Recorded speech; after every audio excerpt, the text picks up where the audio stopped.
എല്ലാവർക്കും Arya serial spot റിവ്യൂയിലേക്ക് സ്വാഗതം. ഈ വീഡിയോ ഇഷ്ടപ്പെടുവാണെങ്കിൽ ഒന്ന് ലൈക്ക് ചെയ്തും സബ്സ്ക്രൈബ് ചെയ്തും ഒന്ന് സപ്പോർട്ട് ചെയ്യണം കേട്ടോ. അങ്ങനെ അലീനയോട് മാമച്ചായൻ പറയുവാണ്, വൈജയന്തിയോട് ബാലചന്ദ്രന് ഈ സത്യങ്ങളെല്ലാം പറയുന്നതല്ലേ നല്ലതെന്ന് ചോദിക്കുന്നുണ്ട്. അത് മാത്രമല്ല, ഇത്രയും നാള് നിന്നോടുള്ള ഇഷ്ടക്കേടും മാറുകയെ എല്ലാ ചെയ്തു കൂട്ടിയ പ്രശ്നങ്ങൾക്കും പശ്ചാത്താപമായി നിന്നെ അവർ സ്നേഹിക്കുകയും ചെയ്യും. ഇതൊക്കെ ബാലചന്ദ്രന് എന്തുകൊണ്ടാ തുറന്നു പറയാൻ സാധിക്കാത്തെന്ന് ചോദിക്കുന്നുണ്ട്. പറയാതിരിക്കാൻ എന്താണ് കുഴപ്പമെന്ന് ചോദിക്കുന്നുണ്ട്. ആ സമയത്ത് അലീന ചോദിക്കുവാണ്, അച്ഛന്റെ സ്ഥാനം എന്താണെന്ന് നിങ്ങളൊന്ന് ചിന്തിച്ചു നോക്കൂ. ഈ സത്യങ്ങൾ അറിഞ്ഞതിന് ശേഷവും അച്ഛൻ പിടിച്ചു നിൽക്കുവാണ്. ചതിക്കപ്പെട്ടവന്റെയും നീതി നിഷേധിക്കപ്പെട്ടവന്റെയും അവസ്ഥ എന്താണെന്നുള്ളത് നിങ്ങളൊന്ന് ചിന്തിച്ചു നോക്കൂ. അതെന്താണെന്ന് എനിക്ക് നന്നായിട്ട് അറിയാം. അമ്മ ഈ സത്യങ്ങൾ അറിഞ്ഞു കഴിഞ്ഞാൽ പിന്നെ ഒരിക്കലും അച്ഛൻ്റെ കൂടെ ജീവിക്കാൻ തയ്യാറാകത്തില്ല. അമ്മ അവിടം വിട്ടിറങ്ങും. അതും ഒരു വലിയ പ്രശ്നമാണ്. അമ്മ ഈ സത്യങ്ങൾ എല്ലാം അറിഞ്ഞു കഴിഞ്ഞാൽ ആരോടൊക്കെ ഇതിന് ഉത്തരം പറയും? സ്വന്തം മക്കളോട്, ഭർത്താവിനോട്, ബന്ധുക്കളിനോട് എല്ലാവരോടും ഉത്തരം പറയേണ്ടി വരും അമ്മയ്ക്ക്. അതൊന്നും താങ്ങാനുള്ള ശേഷി അമ്മയ്ക്ക് ഉണ്ടാകത്തില്ല. ഇതിനുശേഷം അമ്മ ജീവിച്ചിരിക്കുമോ എന്ന് പോലും എനിക്കറിയത്തില്ല. കാരണം ആരുടെ മുൻപിലും തലകുനിക്കാൻ കഴിയാത്ത തരത്തിലുള്ള അമ്മ പിന്നെ എങ്ങനെയാകും മുന്നോട്ട് പോകുക? ഇതോർക്കുമ്പോൾ എനിക്ക് പേടിയാകുന്നു. അതുകൊണ്ട് തന്നെ ഞാൻ ഒന്നും ആഗ്രഹിക്കുന്നില്ല അങ്കിളെ. അതുകൊണ്ട് തന്നെ ഇവിടുന്ന് ഒന്ന് പോയാലേ നിവർത്തിയുള്ളൂ എനിക്ക്. അതുപോലെ തന്നെ വീണ്ടും ചോദിക്കുവാണ് മാമച്ചായൻ, അവിടെ നിന്ന് പോവുകയല്ലാതെ വേറൊരു ഓപ്ഷനും മോൾക്കില്ലേ മോളെ? സമയത്ത് അലീന പറയുകയാണ്, ഒരേ ഒരു മാർഗമേ ഉള്ളൂ. എല്ലാ കാര്യങ്ങളും സ്വയം തിരിച്ചറിയണം. എന്നോടുള്ള വൈരാഗ്യവും ദേഷ്യവും എല്ലാം മാറ്റി അമ്മ തിരിച്ചു വരണം. അങ്ങനെ അമ്മ ചിന്തിച്ചാൽ മാത്രമേ ഇതിനൊരു പോംവഴിയുള്ളൂ. അതൊന്നും ഉണ്ടാകുമോ എന്ന് എനിക്കറിയത്തില്ല. അതുകൊണ്ട് തന്നെ ഇവിടം വിട്ടു പോകുന്നതാണ് നല്ലതെന്ന് എനിക്ക് മനസ്സിലാകുന്നു. അതാ ഞാൻ തീരുമാനിച്ചത് പോകാൻ വേണ്ടി. എന്നെങ്കിലും ഈ പ്രശ്നങ്ങളൊക്കെ ഒന്ന് കലങ്ങി തെളിഞ്ഞാൽ ഞാൻ ഇങ്ങോട്ടേക്ക് തിരിച്ചു വരും എന്ന് തന്നെ അലീന പറയുവാണ്.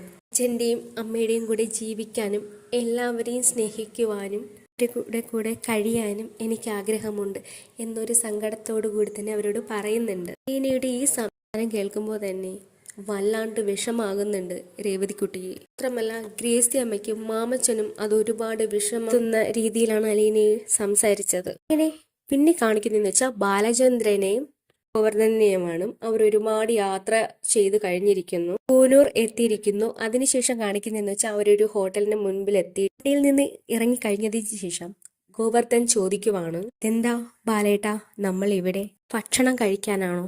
സമയത്ത് ബാലചന്ദ്രൻ പറയുവാണ്, ഭക്ഷണം കഴിക്കുവാനല്ല, നമ്മൾ ഇവിടെയാണ് സ്റ്റേ ചെയ്യുന്നത്. കൊണ്ട് തന്നെ നീ നിന്റെ ബാഗൊക്കെ എടുത്തോളൂ എന്ന് പറയുന്നുണ്ട്. സമയം ഗോവർദ്ധന് ഒരു സംശയമാണ്, എന്തായാലും ഇത്രയും ദൂരം യാത്ര കഴിഞ്ഞ് ഇവിടെ കൂനൂർ എത്തിയിട്ടും എന്തിനാണ് സ്റ്റേ ചെയ്യാൻ ഒരു ഹോട്ടലിൽ എത്തുന്നതെന്ന്, അതുകൊണ്ടാണ് അളിയന്റെ വീട്ടിലേക്ക് പോകാത്തതെന്ന് ചിന്തിക്കുന്നുണ്ട്. അങ്ങോട്ടേക്ക് പോയാലോ എന്ന് ഗോവർദ്ധൻ ചോദിക്കുന്നുണ്ട്.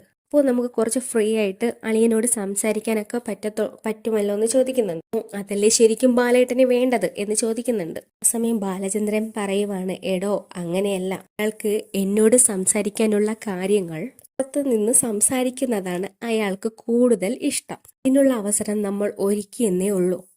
തനിക്ക് എന്തെങ്കിലും പ്രശ്നമുണ്ടോ? നമുക്ക് ഇവിടെ തന്നെ താമസിച്ചാലോ എന്ന് ഗോവർദ്ധനോട് ബാലചന്ദ്രൻ ചോദിക്കുവാണ്. സമയം ബാലചന്ദ്രൻ പറയുവാണ്, ഇനിയിപ്പോ തനിക്ക് നിർബന്ധമാണെങ്കിൽ നമുക്ക് അങ്ങോട്ട് തന്നെ പോകാമെന്ന് പറയുന്നുണ്ട്. സമയം ഗോവർദ്ധൻ പറയുകയാണ്, എന്തായാലും ബാലേട്ടൻ തീരുമാനിച്ചതുപോലെ നമുക്ക് ചെയ്യാം എന്ന് പറയുന്നുണ്ട്.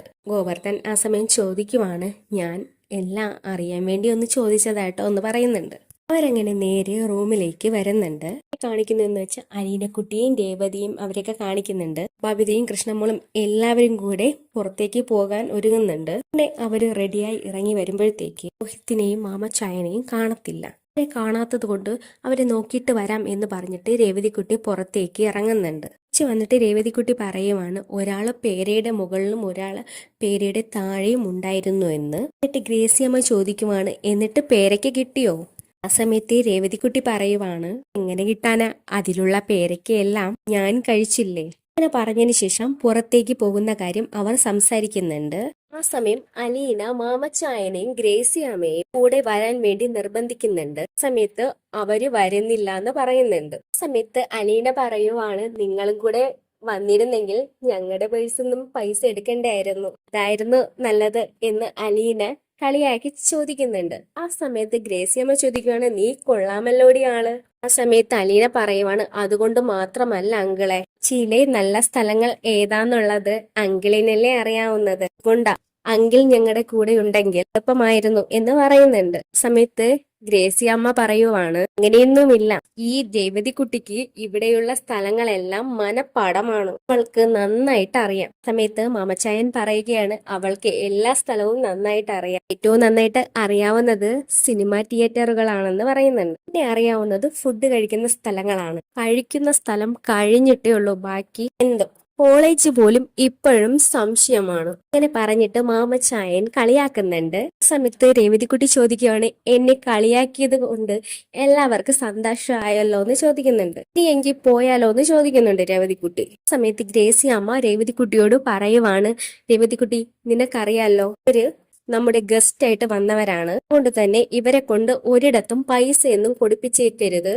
കൊടുക്കാമെന്ന് പറഞ്ഞിട്ട് അവര് മുന്നോട്ട് വരും, പക്ഷെ നീ അതിനെ സമ്മതിക്കരുത്, ഇത് അനുവദിച്ചു കൊടുക്കരുത് എന്ന് തന്നെ പറയുന്നുണ്ട്. സമയത്ത് രേവതിക്കുട്ടി പറയുവാണ്, അതിന്റെ ഒന്നും ഒരു ആവശ്യമില്ലെന്നേ, വലിയ ജുവലറിയും സ്വർണ്ണക്കടയും സ്റ്റീൽസും ഉള്ളവരല്ല, അതുകൊണ്ട് തന്നെ അവർക്കത് വലിയൊരു പ്രശ്നം ഒന്നും അല്ല. സമയത്ത് ഗ്രേസിയമ്മ പറയുവാണ്, എടി അതാ അവിടെ ചെല്ലുമ്പോ അത് ചെയ്തോളും, ഇവിടേക്ക് വരുമ്പോ നമ്മളാണ് കാര്യങ്ങളെല്ലാം ചെയ്യേണ്ടത്, നിനക്ക് അറിയത്തില്ലേ രേവതി എന്ന് പറയുന്നുണ്ട്. സമയത്ത് രേവതിക്കുട്ടി ചോദിക്കുവാണ്, ഓ അവരവിടെ ചെല്ലുമ്പോ അങ്ങനെ ചെയ്യുവോ? ശേഷം പിന്നെ എന്നിട്ട് ഗ്രേസിയമ്മ പറയുവാണ് മാമച്ചായന്റെ അടുത്ത്, മാമച്ചായ ഇനി നമുക്ക് അങ്ങോട്ടേക്ക് പോകുമ്പോ അവരുടെ ജുവലറി പോയിട്ട് ഒരു 10 പവന്റെ സ്വർണവും 10 സാരി ടെക്സ്റ്റൈൽസ് പോയിട്ട് എനിക്കും എന്താടി വേണ്ടേ എന്ന് രേവതിയോടും ചോദിക്കും. എല്ലാം കേട്ടോണ്ടിരിക്കുന്ന കൃഷ്ണമോള്, ഇതെല്ലാം നിങ്ങൾ അങ്ങോട്ടേക്ക് വരുമ്പോ നിങ്ങളെ കൊണ്ടുപോകുന്നത് നമ്മുടെ ഇരുമ്പ് കടയിലേക്കാണ്, അവിടെ വന്നിട്ട് അവിടെ ഇഷ്ടമുള്ളതെല്ലാം എടുത്തോ എന്ന് തന്നെ പറയുന്നുണ്ട്. ഇങ്ങനെ അവര് കുറെ തമാശകളൊക്കെ ഇങ്ങനെ പറഞ്ഞിട്ട് ഇത് കേട്ടോണ്ട് നിൽക്കുന്ന രോഹിത്, പോകാൻ എന്തെങ്കിലും ഉദ്ദേശം ഉണ്ടെങ്കിൽ സമയം വെറുതെ പോകുന്നു എന്ന് പറയുന്നുണ്ട്. എല്ലാവരും കൂടെ അവിടെ നിന്ന് സന്തോഷത്തോടു കൂടി തന്നെ വരുന്നുണ്ട്. സന്തോഷത്തോടെ അവരും പോകുന്നത് നോക്കി നിൽക്കുന്നുണ്ട് മാമച്ചായനും ഗ്രേസി അമ്മയും. അതുപോലെ തന്നെ രോഹിത്തിനോട് രേവതിക്കുട്ടി പറയുവാണ്, ഞാനാണ് ഫ്രണ്ടില് കേറുന്നത് കാറിന്റെ, എങ്കിലേ എനിക്ക് വഴി പറഞ്ഞു തരാൻ പറ്റത്തുള്ളൂ എന്ന് പറയുന്നുണ്ട്. സമയത്ത് രോഹിത് ചോദിക്കുവാണ്, ശരിക്കും വഴി അറിയാവുന്നതാണോ? അറിയാന്നേ, ഞാൻ ലെഫ്റ്റ് റൈറ്റ് തരാം. എന്നിട്ട് രേവതിക്കുട്ടി തന്നെ കാറിന്റെ ഫ്രണ്ടിൽ കയറി ഇരിക്കുന്നുണ്ട്. കാണിക്കുന്നത് ബാലചന്ദ്രനെയാണ്. ബാലചന്ദ്രൻ റൂം എടുത്തിട്ട് ഗംഗാധരനെ വിളിക്കുന്നുണ്ട്. ഗംഗാധരനെ വിളിക്കുമ്പോൾ ഫോണിൽ കിട്ടുന്നില്ല, ലൈൻ കട്ടായി പോകുന്നുണ്ട്. വിളിക്കുമ്പോഴത്തേക്ക് കോള് കിട്ടുന്നുണ്ട്. കുറച്ച് കഴിയുമ്പോഴത്തേക്ക് ഗംഗാധരൻ ചോദിക്കുവാണ്, ബാലേന്ദ്ര എന്തൊക്കെയുണ്ട് വിശേഷം, ഇപ്പൊ എവിടെയാ, വീട്ടിലാണോ എന്നൊക്കെ ചോദിക്കുന്നുണ്ട്. ജുവലറിയിലാണോ എന്നൊക്കെ ചോദിക്കുവാണേ. ഗംഗാധരൻ ചോദിക്കുമ്പോൾ ബാലചന്ദ്രൻ പറയുവാണ്, ഞാൻ ഇവിടെ പുനൂറുണ്ട് എന്ന് പറയുന്ന സമയത്ത് ബാലചന്ദ്രനോട് ഗംഗാധരൻ പറയുവാണോ, ഇവിടെ ഉണ്ടോ, പിന്നെ ഇങ്ങോട്ടേക്ക് പോര് എന്ന് തന്നെ പറയുന്നുണ്ട്. സമയത്ത് ബാലചന്ദ്രൻ പറയുവാണ്, ഞാൻ അങ്ങോട്ട് വരുന്നില്ല, ഇവിടെ പൂനൂർ ഒരു ഹോട്ടൽ റൂമില് ഞാനുണ്ട്. സമയത്ത് ഗംഗാധരൻ ചോദിക്കാണ്, അതെന്താ ബാലചന്ദ്ര നീ അങ്ങനെ കാണിച്ചെന്ന്, നീ ഇങ്ങോട്ടേക്ക് വന്നിട്ട് ഇവിടെയല്ലേ താമസിക്കേണ്ടിയിരുന്നത്, ഹോട്ടൽ റൂം എടുത്തത് ഒട്ടും ശരിയായില്ല എന്ന് പറയുന്നുണ്ട്. സമയത്ത് ബാലചന്ദ്രൻ പറയുവാണ്, പണ്ട് എനിക്ക് ഈ പറയുന്ന ഗംഗേട്ടനോട് സ്നേഹവും ബഹുമാനവും എല്ലാം ഉണ്ടായിരുന്നു, പക്ഷെ അതൊക്കെ പോയി, ഇപ്പൊ എനിക്ക് അങ്ങനെയൊന്നുമില്ല, അതുകൊണ്ട് തന്നെ ഞാൻ വിളിക്കുന്നിടത്ത് ഗംഗേട്ടൻ വരണം, എനിക്ക് കുറച്ചു കാര്യങ്ങൾ അറിയാനുണ്ട് എന്ന് ചോദിക്കും എന്ന് പറയുവാണേ ബാലചന്ദ്രൻ. സമയത്ത് ഗംഗാധരൻ ചോദിക്കുകയാണ്, നീ തനിയേ ഉള്ളോ എന്ന് ചോദിക്കും. ബാലചന്ദ്രൻ പറയുവാണ്, അല്ല, എന്റെ അളിയൻ ഗോവർദ്ധൻ കൂടെ ഉണ്ട്, കുഴപ്പമൊന്നുമില്ല, എന്റെ പെങ്ങളും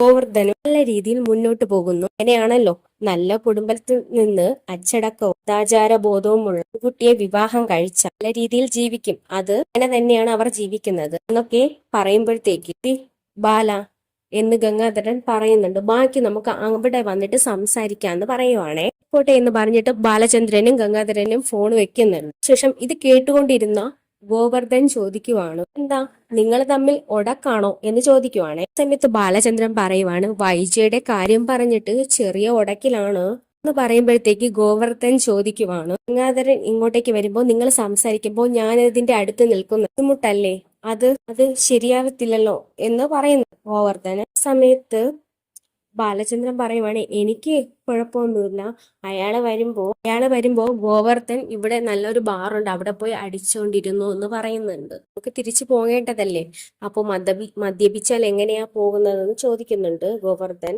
സമയത്ത് ബാലചന്ദ്രൻ പറയുവാണ് നമ്മൾ അതിന് ഇന്ന് പോകുന്നില്ലല്ലോ, നമ്മൾ ഇന്ന് ഇവിടെയാ സ്റ്റേ ചെയ്യുന്നതെന്ന് പറയുന്നുണ്ട് ഗോവർദ്ധനോട്. കൊണ്ട് താൻ ധൈര്യമായിട്ട് പോയി അടിച്ചു എന്ന് പറയുന്നുണ്ട്. ആ സമയത്ത് ഗോവർദ്ധൻ പറയുകയാണ്, എങ്കിൽ ഞാനൊന്ന് തകർക്കാം എന്ന് പറയുന്നുണ്ട്. ബാലചന്ദ്രനോട് സംസാരിച്ചിട്ട് ഗോവർദ്ധൻ അങ്ങോട്ട് പോകുന്നുണ്ട്. ഗോവർദ്ധനാണെങ്കിൽ അത് ഇഷ്ടപ്പെട്ട് ഭയങ്കര സന്തോഷത്തോടു കൂടിയാണ് ഗോവർദ്ധൻ പോകുന്നത്. ശേഷം ബാലചന്ദ്രൻ എന്തൊക്കെയോ ആലോചിച്ച് ഇങ്ങനെ കട്ടിലിൽ കിടക്കുന്നുണ്ട്. ശേഷം ബാലചന്ദ്രൻ ഒന്ന് കുളിച്ച് ഫ്രഷ് ആകുന്നുണ്ട്. ആ സമയത്ത് അങ്ങോട്ടേക്ക് ഗംഗാധരൻ എത്തുന്നുണ്ട്. ഗംഗാധരൻ വന്നിട്ട് താഴെ നിന്ന് ഫോൺ ചെയ്യുവാണ്, ഞാൻ ഇവിടെ കാർ പാർക്കിങ്ങിലുണ്ട്. സമയത്ത് ബാലചന്ദ്രൻ ചോദിക്കുവാണ്, ഇതെന്താ കാർ പാർക്കിംഗ് എന്ന് അറിയിക്കാൻ വേണ്ടി വിളിച്ചതാണോ എന്ന് ചോദിക്കുവാണേ. റിസപ്ഷനിലോട്ട് ചോദിച്ചാൽ റൂം പറഞ്ഞു തരില്ലായിരുന്നു, ഇങ്ങോട്ടേക്ക് വരുമെന്ന് തന്നെ പറയുന്നത്. സമയത്ത് ഗംഗാധരൻ പറയുവാണ്, ഞാൻ എന്തായാലും ഇപ്പൊ വിളിച്ചതല്ലേ, റൂം പറയുകയാണെങ്കിൽ അങ്ങോട്ടേക്ക് വരാമെന്ന് പറയുന്നത്. സമയത്ത് ബാലചന്ദ്രൻ ചോദിക്കുകയാണ്, കേണൽ സാറിന് റിസപ്ഷനിൽ ചോദിക്കാൻ എന്തെങ്കിലും മടിയുണ്ടോ എന്ന് ചോദിക്കുന്നുണ്ട്. എന്നിട്ട് ഗോവർദ്ധൻ തിരിച്ചു പറയുവാണ്, പറഞ്ഞു തരാൻ ബുദ്ധിമുട്ടാണെങ്കിൽ പറഞ്ഞു തരണ്ട, റിസപ്ഷനിസ്റ്റ് പോയി ചോദിച്ചോളാം എന്ന് പറയുന്നുണ്ട്. കുഴപ്പമില്ല, ഞാൻ പറഞ്ഞു തരാം എന്ന് ബാലചന്ദ്രൻ പറയുവാണ്. ബാലചന്ദ്രൻ പറഞ്ഞു കൊടുക്കുന്നതനുസരിച്ച് നേരെ ഗംഗാധരൻ റൂമിലോട്ട് എത്തുന്നുണ്ട്. റൂമിലെത്തിയ ഉടനെ ഗംഗാധരൻ ബാലചന്ദ്രനോട് ചോദിക്കുവാണ്, ഇത് എന്താ ബാലചന്ദ്രൻ നീ കാണിച്ചത്, നേരെ വീട്ടിലേക്ക് വരാമായിരുന്നല്ലോ, അല്ലേ നല്ലത് എന്ന് പറയുമ്പോഴത്തേക്ക് ബാലചന്ദ്രൻ പറയുവാണ്, അതിന്റെ ആവശ്യമില്ല കേട്ടാ, ഞാൻ ഇങ്ങോട്ടേക്ക് വന്നത് ഒരു കാര്യം ചോദിച്ചറിയാൻ വേണ്ടിയാണെന്ന് പറയുന്നുണ്ട് ബാലചന്ദ്രൻ. അറിഞ്ഞു കഴിയുമ്പോൾ ഞാൻ പൊയ്ക്കോളാന്ന് പറയുന്നുണ്ട്. കൂടുതൽ സ്നേഹവും സൗഹൃദവും എനിക്ക് വേണ്ടാന്ന് ബാലചന്ദ്രൻ പറയുവാണ്. അതുപോലെ തന്നെ ഗംഗാധരൻ പിന്നെ ചോദിക്കുവാണ്, ഗോവർദ്ധൻ എവിടെയാണെന്ന്. സമയത്ത് ബാലചന്ദ്രൻ പറയുവാണ്, ഗോവർദ്ധൻ ഇവിടെ അടുത്തുള്ള ഒരു ബാറിൽ പോയിരിക്കുവാണെന്ന്, രണ്ടെണ്ണം അടിക്കാൻ വേണ്ടി എന്ന് പറയുന്നുണ്ട്. സമയത്ത് ഗംഗേടൻ പറയുവാണ്, ബാലന് നല്ല ലിക്കർ വേണമെങ്കിൽ ഞാൻ തന്നേക്കാമെന്ന് പറയുന്നുണ്ട്. എനിക്ക് ക്യാൻറ്റീനിൽ നിന്ന് കിട്ടിയ നല്ല ലിക്കർ ഇരിക്കുന്നുണ്ടെന്ന് പറയുന്ന സമയത്ത് ബാലചന്ദ്രൻ പറയുന്നു,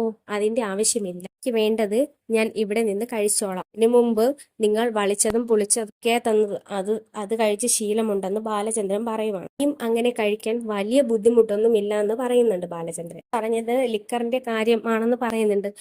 എന്നിട്ട് ബാലചന്ദ്രൻ പറയുവാണ്, അത് എന്തെങ്കിലും ആയിക്കോട്ടെ, ഞാൻ വന്ന കാര്യം പറയാമെന്ന് പറയുന്നുണ്ട്. ഒരു കാര്യം അറിയാൻ വേണ്ടിയാണ് വന്നതെന്ന് ഗംഗേട്ടനോട് ബാലചന്ദ്രൻ പറയുവാണ്. സമയത്ത് ബാലചന്ദ്രൻ പറയുവാണ്, എനിക്കറിയേണ്ടത് നിങ്ങളുടെ പെങ്ങൾ കുറച്ച് വർഷക്കാലം മുമ്പ് തനുമായിട്ട് കണക്ഷൻ ഉണ്ടായിരുന്നല്ലോ, അവന്റെ പേര് എന്താണ് എനിക്കറിയേണ്ടത്. എനിക്കറിയായിരുന്നു, പക്ഷെ ഞാൻ മറന്നുപോയി എന്ന് ബാലചന്ദ്രൻ പറയുമ്പോ ഗംഗേട്ടൻ പറയുവാണ്, ഇനി എന്തിനാ എന്നത്, അതിന്റെ ആവശ്യമുണ്ടോ, അതിന്റെ ആവശ്യം എന്താ, വർഷങ്ങൾക്ക് മുമ്പ് നടന്നതല്ലേ ആ സംഭവം എന്ന് ഗംഗേട്ടൻ പറയുമ്പോ ബാലചന്ദ്രൻ പറയുവാണ്, അത് നിങ്ങൾക്കാണ് അത് കഴിഞ്ഞ കാര്യം, അത് അങ്ങനെയല്ല, അയാളുടെ അഡ്രസ്സും വേണം എന്ന് പറയുമ്പോഴത്തേക്ക് ബാലചന്ദ്രൻ പറയുന്നത് കേട്ടിട്ട് അയാളുടെ അഡ്രസ്സ് വേണം എന്ന് ബാലചന്ദ്രൻ ചോദിക്കുമ്പോൾ ഗംഗേട്ടൻ പറയുവാണ്, അത് എന്തിനാ ബാല എന്ന് ഗംഗേട്ടൻ ചോദിക്കുന്നു. ഇത്രയൊക്കെയാണ് ഇന്നത്തെ എപ്പിസോഡിൽ കാണിക്കുന്നത്. ഈ വീഡിയോ ഇഷ്ടപ്പെടുവാണെങ്കിൽ ഒന്ന് ലൈക്ക് ചെയ്തും സബ്സ്ക്രൈബ് ചെയ്തും ഒന്ന് സപ്പോർട്ട് ചെയ്യണം കേട്ടോ.